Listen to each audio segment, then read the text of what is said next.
बिस्मिल्लाहिर्रहमानिर्रहीम। अस्सलाम वालेकुम students, I am Mohammad Usman Ali, your mathematics teacher. Students, आज के लेक्चर में आपके जो क्वेश्चन हमारे तक आए हुए हैं उनका हम आंसर करेंगे।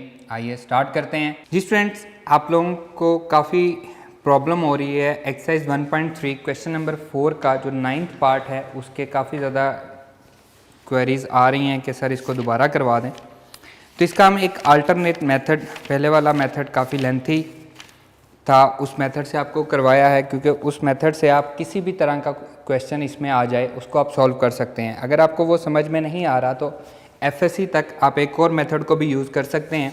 एक्सरसाइज 1.3 प्रॉब्लम नंबर 4 का 9th part. Limit x approaches to infinity x over 1 plus x whole power x।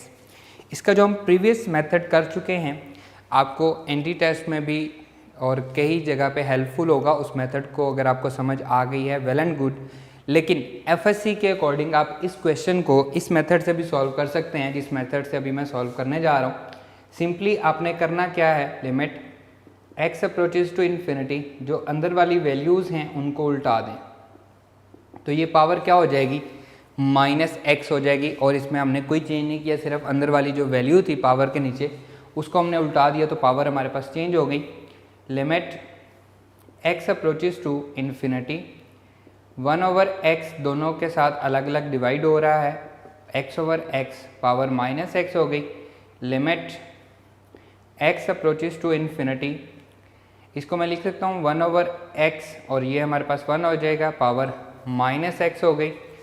Date is equals to limit x approaches to infinity 1 plus 1 over x whole power, इसकी मैं लिख देता हूँ x और फिर मैं इसकी पावर ले लेता हूँ -1। जब हम इन दोनों को मल्टीप्लाई करेंगे पावर्स को तो ये -x ही रहेगी। That is equals to limit x approaches to infinity. अब लिमिट जो है ये पावर के अंदर जा सकती है, हम इसका ये रूल पढ़ चुके हैं, 1 over x whole power x and whole power -1। And we know that, हम पढ़ के आए हैं, limit x approaches to n approaches to infinity, limit ये हम थ्योरम पढ़ के आए हैं, n approaches to infinity 1 plus 1 over n whole power n equals to e क्या है हमारे पास, ऑयलर कांस्टेंट है।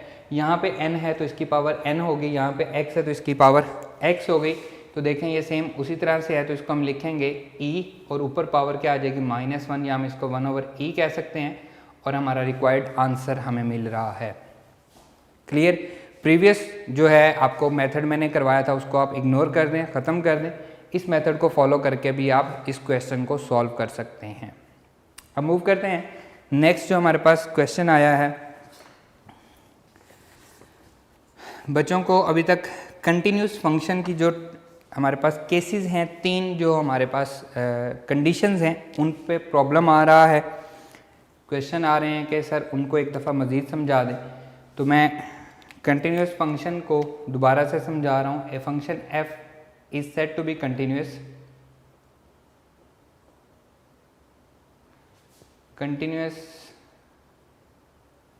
and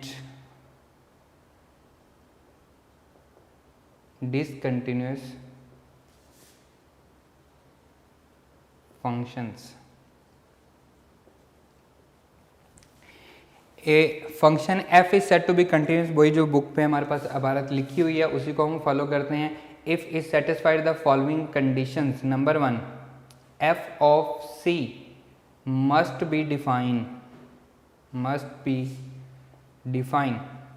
एक बच्चे का क्वेश्चन था कि सर हमें कैसे पता लगेगा कि ये f ऑफ c कैसे पुट करना है। तो बेटा जो भी फंक्शन आपको दिया गया होगा, जिस तरह का भी फंक्शन आपको दिया गया होता है, फ़र्ज़ कर लेते हैं आपको समझाने के लिए मैं यहाँ पे रैंडम एक फंक्शन ले लेता हूँ, f ऑफ x प्लस 3 आपको दिया गया है और वो कहता है बताएं x इज इक्वल्स टू 2 पे ये डिफाइंड है या नहीं है। तो हम 2 पुट करेंगे, that is equals to 5 square root answer आएगा तो हम कहेंगे यस इट इज़ डिफाइंड। इसी तरह से अगर वो आपसे कहता है कि बताएं जी -4 पे ये डिफाइंड है या नहीं है, तो मैं आपको ये बता चुका हूँ कि इसका आंसर कभी भी कॉम्प्लेक्स नंबर नहीं आना चाहिए। जब -4 पुट करेंगे तो -1 स्क्वायर रूट आएगा, हमें प्रॉब्लम आ जाएगा, तो यहाँ पे हम कह सकते हैं ये डिफाइंड नहीं है। इसी तरह से फंक्शन में एक और लेता हूँ, f of x is equals to x square -4 divided by x -2। अब वो कहता है कि बताएं x इज इक्वल्स टू 2 पे ये फंक्शन डिफाइंड है या नहीं है। जैसे ही मैं 2 पुट करता हूँ ये 0/0 फॉर्म बन जाती है, तो हम कहेंगे ये डिफाइंड नहीं है। अगर सिर्फ हमें इतना सा क्वेश्चन दिया गया होता है और x स्क्वायर -4 और वो कहता है बताएं अब ये 2 पे डिफाइंड है या नहीं है, हम 2 पुट करेंगे आंसर 0 आता है हमारा। अनडिफाइंड कब होगा? अनडिफाइंड सिर्फ एक केस वो है जब डिनोमिनेटर में 0 आ जाएगा तो हमारा कोई डिफाइंड नहीं आएगा, अनडिफाइंड हो जाएगा, या फिर यहाँ पे कॉम्प्लेक्स नंबर आ जाएगा, अदरवाइज हर केस हमारे पास डिफाइंड है। तो पहली कंडीशन क्या है? F of c must be defined. दूसरी कंडीशन क्या है? Limit x approaches to c, ऊपर नेगेटिव का साइन मतलब left hand limit f of x equal होनी चाहिए limit x approaches to c, ऊपर पॉजिटिव का साइन मतलब राइट हैंड लिमिट के लेफ्ट हैंड लिमिट इक्वल होनी चाहिए राइट हैंड लिमिट के। तो हम कहेंगे so limit x approaches to c f of x exist. क्योंकि लेफ्ट हैंड लिमिट इक्वल है राइट हैंड लिमिट के, सो इसकी लिमिट जो है वो एग्जिस्ट करती है। पहला केस उसको डिफाइन होना चाहिए, अगर वो डिफाइन नहीं है तो पहला केस ही रॉन्ग हो गया, हमारा फंक्शन डिसकंटिन्यूस हो गया। अगर पहला केस ट्रू है हम मूव करेंगे दूसरे केस पे। दूसरा केस में क्या है? लिमिट एग्जिस्ट करनी चाहिए, और लिमिट कब एग्जिस्ट करेगी? जब लेफ्ट हैंड लिमिट इक्वल होगी राइट हैंड लिमिट के।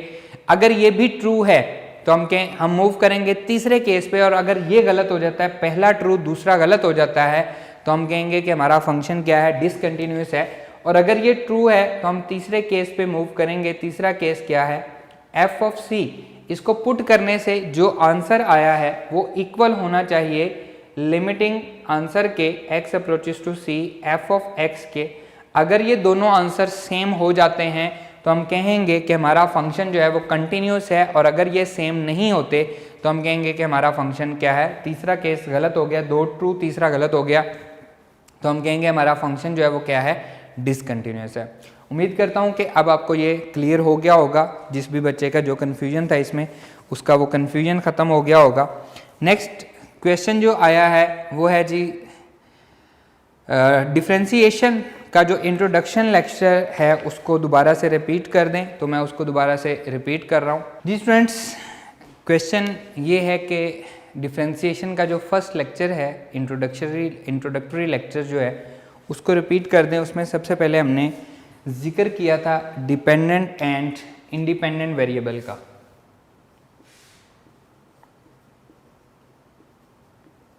डिपेंडेंट एंड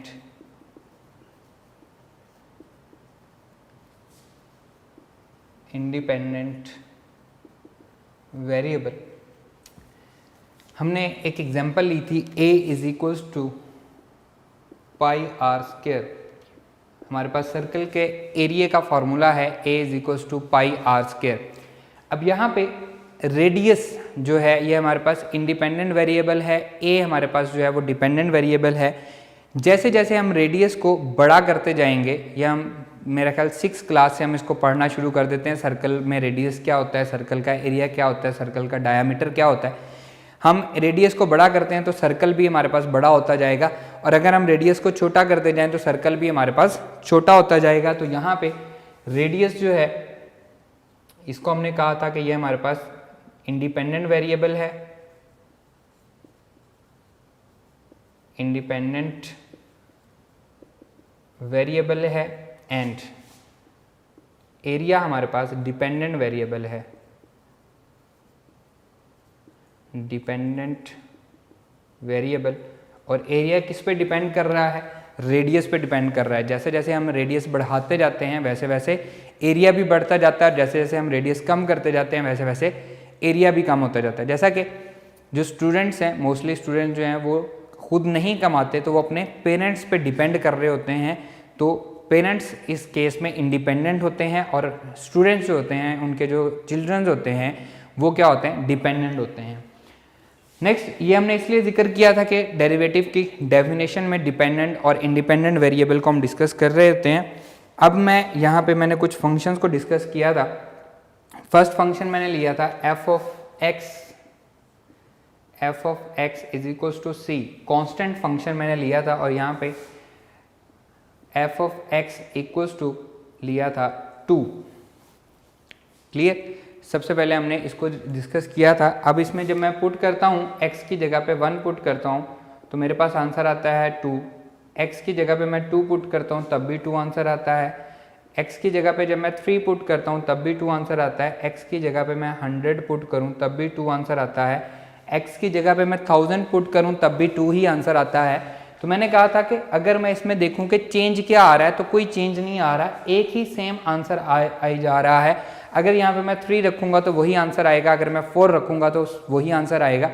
तो मैंने कहा था कि इसमें हमारे पास रेट ऑफ चेंज क्या है, वो 0 है, क्योंकि इसमें कोई चेंज ही नहीं आ रहा। जो भी हम पुट करते हैं आंसर हमें 2 ही मिलता है। कांस्टेंट फंक्शन का रेट ऑफ चेंज क्या होता है, 0। और जैसा कि आपने लेक्चर आगे हम कंटिन्यू कर चुके हैं, अब ये हमारा इंट्रोडक्टरी लेक्चर तो है लेकिन हम इसको रिपीट कर रहे हैं, तो यहाँ पे मैं कहूँगा कि हम देख चुके हैं कि कांस्टेंट फंक्शन का डेरिवेटिव क्या होता है, वो 0 होता है, ये हम पढ़ चुके हैं। इसी तरह से दूसरा फंक्शन मैंने यहाँ पे लिया था f of x is equals to x, identity function लिया था मैंने, f of x is equals to x. इसमें जब हम एक्स को 1 पुट करते हैं, एफ ऑफ 1, तो आंसर आता है 1। इसमें एक्स को 2 पुट करते हैं तो आंसर आता है 2। x को 3 पुट करते हैं तो आंसर आता है 3। x को 4 पुट करते हैं तो आंसर आता है 4, अप टू सोन। इसी तरह से 5 पुट करेंगे तो 5 आएगा, 6 पुट करेंगे 6 आएगा, 7 पुट करेंगे 7 आएगा। तो इस फंक्शन में हमारे पास चेंज क्या आ रहा है, 1 का चेंज आ रहा है, 1 के बाद 2, 2 के बाद 3, 3 के बाद 4, 4 के बाद 5। तो यहाँ पे हमने बात की थी कि हमारा जो रेट ऑफ चेंज है वो 1 आ रहा है। ये तो वो केस थे कि हम easily rate of change find out कर रहे हैं, लेकिन जैसे ही हमने फंक्शन लिया था f of x equals to x square का, अब यहाँ पे अगर मैं 1 पुट करूँ तो आंसर 1 आता है। एफ ऑफ 1 पुट करें आंसर 1 आता है, 2 पुट करें तो आंसर अब 2 नहीं बल्कि 4 आ रहा है, 3 पुट करने से 3 नहीं बल्कि 9 आ रहा है क्योंकि स्क्वायर हो रहा है। अब यहाँ पे हमारे पास कोई प्रॉपर चेंज नहीं आ रहा बल्कि उनका स्क्वायर होके एक बड़ी वैल्यूज आ रही है। हम यहाँ पे चेंज कैलकुलेट नहीं कर पा रहे हैं अकॉर्डिंग टू दिस मेथड। वैसे तो हम इसका चेंज फाइंड कर सकते हैं, लेकिन अगर हम इस मेथड को फॉलो करें, एक तो ये काफ़ी लेंथी मेथड है, फिर इसके बाद 2 का हमने फाइंड किया, उसके बाद हमारे पास कुछ नहीं है, हमें समझ नहीं आ रही कि हम कैसे करें। इसी तरह से मैंने एग्जाम्पल लिखी थी, y is equals to x cube plus 7 x square plus 7। इसका रेट ऑफ चेंज अगर हमें फाइंड करना हो तो हम कैसे करेंगे। इसी तरह से y is equals to 4x power 7 plus 4x cube plus 9x plus 3। इसका अगर हमें rate of change find out करना हो तो हम कैसे करेंगे। अगर हमें ट्रिग्नोमेट्रिक फंक्शंस का रेट ऑफ चेंज फाइंड करना होगा, हम क्या हमारे पास यही मेथड है, ऐसा नहीं है, ये कोई मेथड नहीं है, ये जस्ट एक हम कह लें कि लेमैन का मेथड है। हमने जो यूज़ किया था ये एग्जैक्ट मेथड नहीं है कि 2 पे हमने किया उसके बाद हम इस काबिल नहीं रहे कि हम बाकियों का रेट ऑफ चेंज फाइंड कर सकें। तो उसके लिए प्रॉपर एक मेथड है, उस मेथड को हमने नाम दिया था बाय फर्स्ट प्रिंसिपल कह लें उसको, बाय डेफिनेशन कह लें उसको, ठीक है। और तीसरा नाम था उसका AB इनिशियो मेथड। तो उसको हमने पढ़ा था, उसमें हमने एक लिया था जी फंक्शन हमारे पास था y is equals to f of x, y is equals to f of x. इसको हमने कहा था इक्वेशन नंबर 1 है।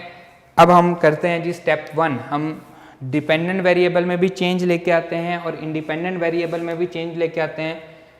डिपेंडेंट वेरिएबल y में चेंज आएगा y plus delta y, F of x में चेंज आएगा x प्लस डेल्टा x, और इसको हमने नाम दिया था, ये हमारे पास क्या है, स्टेप 1 है। हम ऑलरेडी इसको कर भी रहे हैं एक्सरसाइज में, तो इसलिए अब ये हमारे पास फिंगर टिप्स पे हैं कि स्टेप 1 क्या है, स्टेप 2 क्या है, स्टेप 3 क्या है। मोस्टली बच्चों को स्टेप 1 की समझ नहीं आ रही। एक बच्चे का क्वेश्चन ये था कि सर c के साथ आपने x में चेंज नहीं लिया।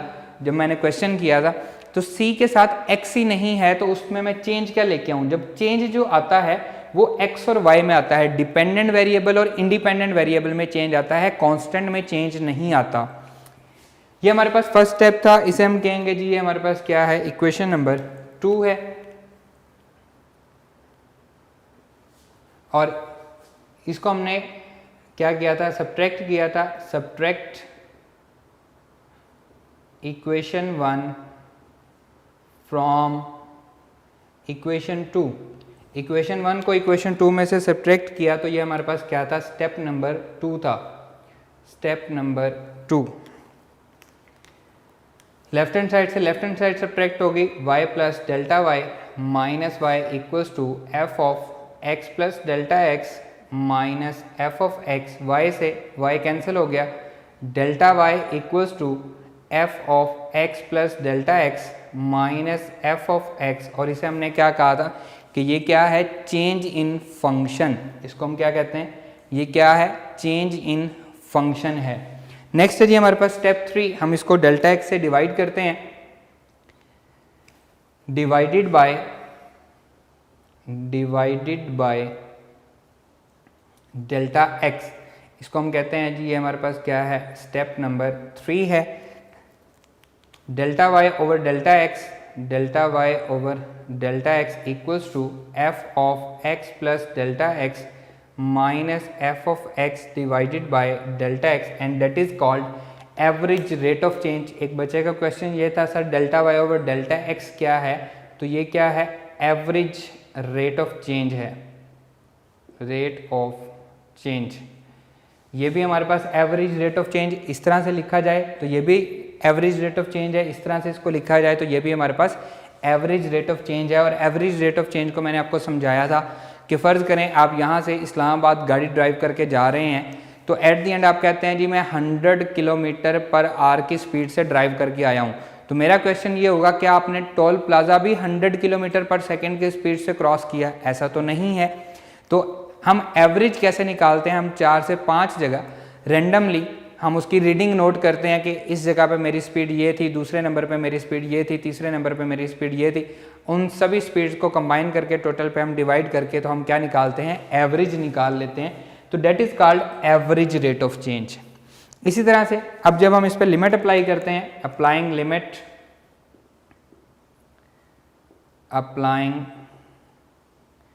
Limit delta x approaches to 0, इसको हम क्या कहते हैं, स्टेप नंबर 4 कहते हैं। स्टेप नंबर 4 में लिमिट दोनों साइड पे अप्लाई करते हैं, डेल्टा एक्स अप्रोचेस टू 0। जब हम डेल्टा एक्स को 0 को अप्रोच करा देते हैं, मतलब बिल्कुल माइनर ना होने के बराबर, delta y over delta x that is equals to limit delta x approaches to 0 f of x plus delta x minus f of x divided by delta x. तो अब ये क्या बन जाता है, ये इंस्टेंटेनियस रेट ऑफ चेंज बन जाता है।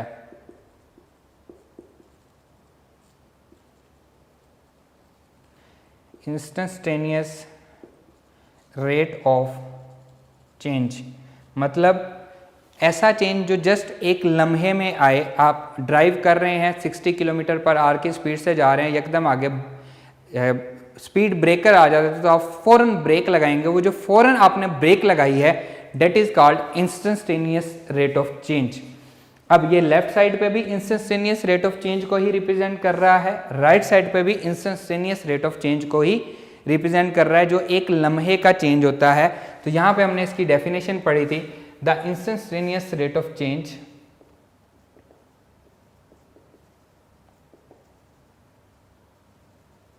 instantaneous rate of change of a dependent variable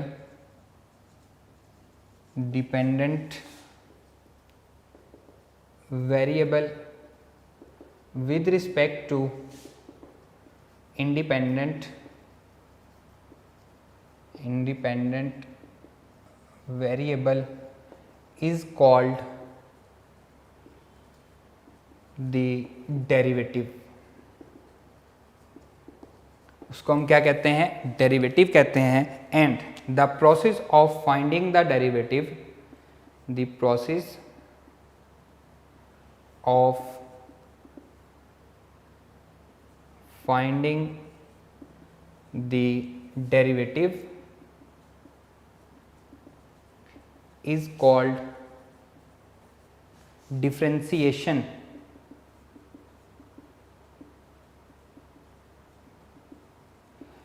हमारा जो चैप्टर का नाम है वो क्या है? डिफरेंशिएशन है। The process of finding the derivative is called differentiation. और ये जो हमारे पास मेथड है स्टेप 1, स्टेप 2, स्टेप 3, इसे हम कहते हैं find the derivative. Find derivative by first principle या फिर by definition, by ab initio method। तीनों एक ही चीज़ के नाम हैं। आप कहें कि हमने डेरिवेटिव फाइंड करना है with the help of first principle, तो भी हम यही 4 स्टेप करेंगे। अगर कहा जाए हमने डेरिवेटिव फाइंड करना है with the help of definition, तब भी हम यही 4 स्टेप करेंगे। और अगर कहा जाए कि हमें डेरिवेटिव फाइंड करना है बाय ab initio मेथड, तब भी हम यही 4 स्टेप करेंगे। क्लियर? नेक्स्ट क्वेश्चन पे मूव करते हैं। नेक्स्ट बच्चे का क्वेश्चन है, सर बाइनोमियल थ्योरम को डिटेल से बता दें। बाइनोमियल थ्योरम एक्चुअली हम फर्स्ट ईयर में पढ़ते हैं। फर्स्ट ईयर में उसकी डिटेल मौजूद है चैप्टर नंबर 8 में, लेकिन प्रॉब्लम ये है कि कई बच्चों को चैप्टर नंबर 8 नहीं पढ़ाया जाता, बोर्ड के पॉइंट ऑफ व्यू से छुड़वा दिया जाता है, लेकिन ऐसा नहीं है, बोर्ड में उसमें से आता ज़रूर है। अब हम डिस्कस करते हैं बाइनोमियल थ्योरम को। मैंने कोशिश की थी कि उसको मैं इजी रखूं ताकि आप लोगों के लिए इजी रहे। यहाँ पे मैं थोड़ा सा बैक जा रहा हूँ, फर्स्ट ईयर में जा रहा हूँ। a plus b whole power n binomial theorem apply होता है जब पावर हमारे पास पॉजिटिव इंटीजर होगी, तो हमारे पास बाइनोमियल थ्योरम आएगा that is equals to nc0 highest और ये 0, a power n minus 0 and b power 0। a की पावर इन दोनों को माइनस करेंगे और b की पावर जो ये नीचे वाला होगा उसको लिखेंगे। फिर nc1 इसी तरह a power n minus 1, b power 1 आ जाएगी। a की पावर मैक्सिमम है, फिर कम होती जाएगी, b की पावर मिनिमम है, वो ज़्यादा होती जाएगी। nc2 a power n minus 2, b power 2 plus up to so on ncn 0 से स्टार्ट हुए n तक चले गए। कम्बिनेशन आप लोग पढ़ के आए हैं फर्स्ट ईयर में ही। a power n minus n 0 हो जाएगी, b पावर n b की पावर मैक्सिमम हो जाएगी। तो ये क्या कहलाता है? बाइनोमियल थ्योरम कहलाता है। लेकिन इसकी यहाँ पे हमें बिल्कुल भी ज़रूरत नहीं थी। हमारा जो कंसर्न था वो सिर्फ 2 बातों पे था जो हमने यूज़ करनी है। तो इसको हमने सिंप्लीफाई करके जब हम इसको a की जगह पे 1 ले लेते हैं और दूसरा हमारे पास कोई ना कोई वेरिएबल आ जाता है, उसको हमने लिखा था 1 plus x whole power n। ये हमारे पास सिंपलेस्ट फॉर्म थी। यहाँ पे हमारे पास a कुछ भी हो सकता है, ज़रूरी नहीं 1 हो, 1 के अलावा बहुत जो भी वैल्यू हो, हमें कोई उससे गर्ज नहीं है, कोई प्रॉब्लम नहीं है, हम इसको सॉल्व कर सकते हैं। इससे आप स्केयर को भी ओपन कर सकते हैं। जैसे a प्लस बी होल का स्केयर आप पढ़ते हैं तो ये क्या हो जाएगा 2c0, फिर 2c1, फिर 2c2 तक आप चले जाएंगे। आप क्यूब को भी इससे ओपन कर सकते हैं। कम्बिनेशन आपको सॉल्व करना आता है। a प्लस बी का क्यूब भी आप इससे ओपन कर सकते हैं, a प्लस बी की पावर 4 भी कर सकते हैं, a प्लस बी की पावर 6 भी कर सकते हैं, a प्लस बी की पावर 100 को भी आप इससे सॉल्व कर सकते हैं। यहाँ पे हमें जो चाहिए था, जो हमारा सेकेंड ईयर का कंसर्न है, एक्सरसाइज 2.1 और 2.2 में हमारे पास जो यूज़ हो रहा है, उसमें हमारे पास फर्स्ट टर्म 1 होनी चाहिए, और अगर नहीं होती तो हम उसको बनाते हैं। दूसरी टर्म हमारे पास x या डेल्टा ओवर x या जो भी हमारे पास टर्म्स बनती हैं। n पे कंडीशन है when n is positive integer. तो अब हम इसको यहाँ पे इस तरह से लिखेंगे तो हमें कम्बिनेशन को सॉल्व करना पड़ेगा। कम्बिनेशन का फॉर्मूला चैप्टर नंबर 7 में पढ़ा था, n factorial divided by n minus r का फैक्टोरियल इंटू आर फैक्टोरियल। उसको सिंप्लीफाई करने के बाद हम इसको लिखते हैं कि 1 plus x whole power n equals to first term 1 plus n को इससे मल्टीप्लाई कर देते हैं, ये हमारे पास सेकेंड टर्म बन जाती है, बजाय इसके कि हम NC0 NC1 NC2 को सॉल्व करते रहें, plus n into n minus one divided by 2 factorial x का square plus n into n minus one n minus 2 divided by 3 factorial x का cube plus up to so on. Last term क्या बनेगी, ये आ जाएगा जी